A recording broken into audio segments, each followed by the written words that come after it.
nday Assane Diouf suma rakk Abdou Nguer suma xaritu bopp di Badara Gadiaga suma mag Moustapha Diakhaté Serigne Ablaye Ndiaye wante ngeen même ma taxaw ci suma xarit suma wóllare di Bachir Fofana mais interpeller Reporters sans frontières lii ça ne va pas continuer lii je le répète ça ne va pas continuer nous nous sommes battus dans ce pays depuis 2 décennies nous avons fait face au président Abdoulaye Wade et il est parti après un combat nous avons fait face au président Macky Sall il est parti après un combat je rappelle que ñaari président yooyu ñoom ñaar ñëpp tëj nañ ma ci kaso tëj nañ ma fii man ci kaso ñii nag foog ñu wax leen nag lu fi xew Sénégal suñu xamulee ñu xamal leen lan moo xew Sénégal démocratie la ñun ñëpp xam nañ ko Sénégal république la Sénégal nation la Sénégal état la su ngeen ubbee constitution du Sénégal du ngeen gis fenn ci constitution du Sénégal fu ñu fa bind chef de l'état amul amul ci constitution du Sénégal lu ñu fa bind mooy président de la République kon nag état lépp ci nekk justice exécutif législative moo tax su ñu bëggee daanaka donner à peu près une idée de lan mooy président de la République ñu koy woy le chef de l'État dëgg naa fi benn waay ndeysaan mu taxaw ne nañ ko bàyyi mu gouverner ma ne ko kooku kenn falu ko day jaawale ngeen jégal ma ci kàddu yi dëj ak ngénte xam ngeen da ngeen di dem ci dëj fekk fa bâche dem ci ngénte fekk fa bâche dem ci dëj fekk fa ceebu yàpp dem ci ngénte fekk fa tamit ceebu yàpp yàpp yi nag ñoo bokkul bii yàppu xar la benn yàppu nag moo tax kii day jaawale dëj ak ngénte balaa may dee mu taxaw ne nañ ko bàyyi mu gouverner mais chef du gouvernement du premier ministre mais kooku mi ngi gouverner dafa mënul cuune te tële loolu mooy dëgg wante nag lu mu bëggoon wax comme dafa déggul tubaab lu mu bëggoon wax naan ci gàttal nañ ko bàyyi mu présider nag président mooy présider chef du gouvernement mooy gouverner moo tax ci lii di liberté d'expression ma bëggoon ci interpeller une fois de plus le président Bassirou Diomaye Diakhar Faye qu'il comprenne définitivement que moom la askanu Sénégal fal c'est lui qui est appelé à présider aux destinées du Sénégal loolu mooy dëgg na góorgóorlu parce que jaay doole bi mënatul continuer moom président Bassirou Diomaye Diakhar Faye ba mu falu ba tey kenn musu ko dégg ci dëkk bi muy wax day effacer kenn musu ko wax ci dëkk bi muy wax naan que soi-disant di singal ay nit di wax na leen que ñii dinaa leen def lii wante moom ci signature am na ku mu fi teg kooku di premier ministre kooku kenn falu ko pour muy présider kooku dañ ko nommé pour mu gouverner na yem ci gouverner moom président Bassirou Diomaye Diakhar Faye nee na que libérer na la justice ñu ngi sàkku ci justice bi bu mu dugg ci benn xeexu politique bu ngeen xam ne ni que à la kulli àll ku ko fi sumbi munu ko fi gagner loolu mooy dëgg day metti rek il va reculer tôt ou tard te yàggatul d'où ma volonté de vous annoncer la nécessité dans les jours à venir de mettre en place une coalition et une vaste coalition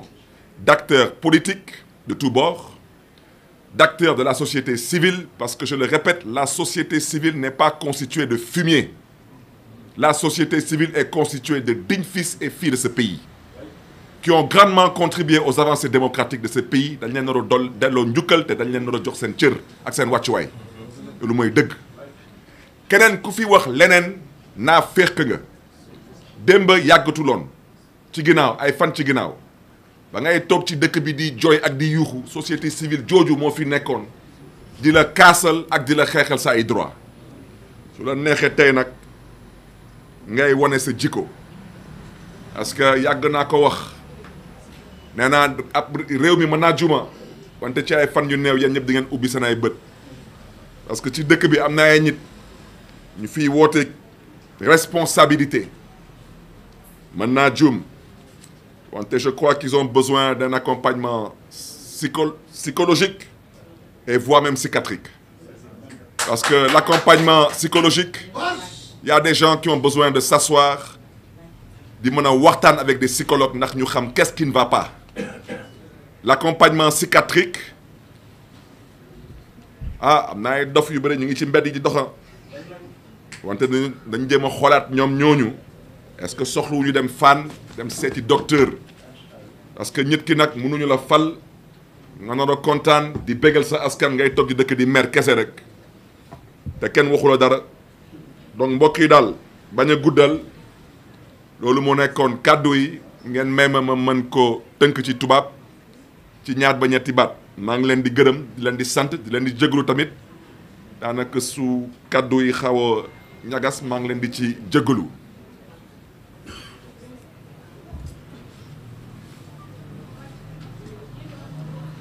Oui, bonsoir mesdames, messieurs de la presse. Je vous remercie de votre présence. Je m'excuse de vous avoir accueilli dans ces conditions, dans mon bureau exigu, parce que malheureusement, nous n'avons pas pu avoir une salle, parce que malheureusement, tous les hôteliers de la place ont été menacés de représailles au cas où ils mettraient des salles à notre disposition. Je voudrais seulement rappeler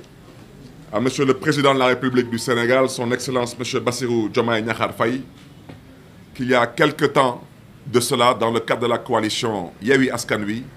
on louait librement des salles dans ce pays, on communiquait librement et il n'y avait aucun hôtelier qui était menacé de représailles parce qu'il exerçait sa profession, entre autres, de mettre à disposition des salles moyennant une rémunération. Et j'espère que cela prendra bientôt fin parce que nous sommes dans une république, dans un État, dans une nation qui est dirigée par l'excellence, le président Faye. Je voudrais à ce titre dire que notre démocratie traverse une période de trouble, où les principes fondamentaux de l'État de droit sont mis en mal. À ce titre, je souhaiterais mettre l'accent sur 2 points.